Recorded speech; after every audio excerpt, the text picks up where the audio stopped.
Automobile, informatique ou électronique, des secteurs qui demeurent pratiquement vierges en Afrique, mais pourtant porteurs d'espoir en termes de potentiel de croissance économique sur le continent, un marché en pleine croissance à conquérir.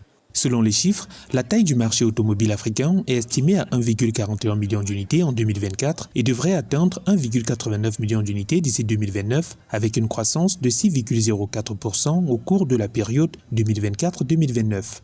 D'ici 2035, l'Afrique devrait produire entre 4 et 5 millions de véhicules. De quoi booster l'économie africaine à travers l'industrialisation du secteur.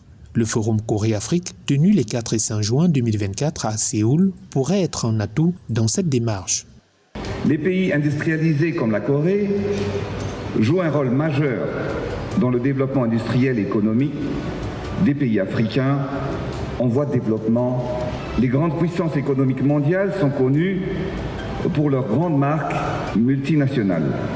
Par exemple, la Corée est dans les premiers rangs mondiaux dans l'industrie automobile et dans l'électronique.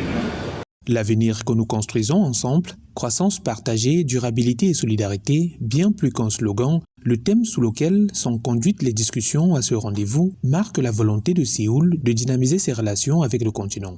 Au-delà, il est question pour le pays asiatique de se porter en modèle et partenaire de réussite dans la perspective de la souveraineté de l'Afrique qui demeure à la traîne sur le plan du développement malgré d'énormes potentiels tant miniers, agricoles, climatiques, entre autres.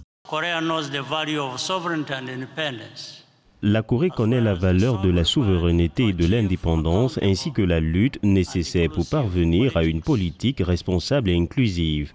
Ces expériences nous permettent de nous regarder les yeux dans les yeux avec un respect et une admiration mutuelle. Les expériences coréennes montrent qu'un pays peut être radicalement transformé en l'espace d'une génération.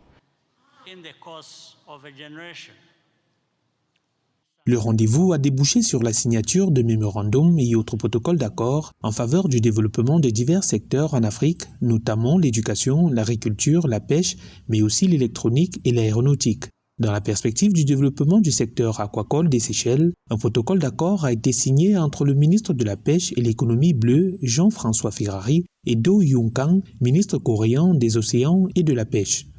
L'accord vise à renforcer la collaboration bilatérale, à faciliter le transfert de connaissances, le partage d'informations et des initiatives de renforcement des capacités et à promouvoir le commerce du poisson et autres produits de la pêche. Cela renforcera également la coopération du secteur privé et luttera contre la pêche illégale, non déclarée et non réglementée dans ces secteurs vitaux.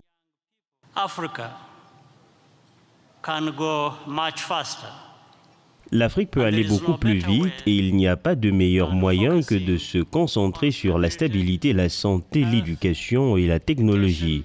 Tout cela est possible si nous parvenons à relever nos défis en matière de sécurité et de gouvernance.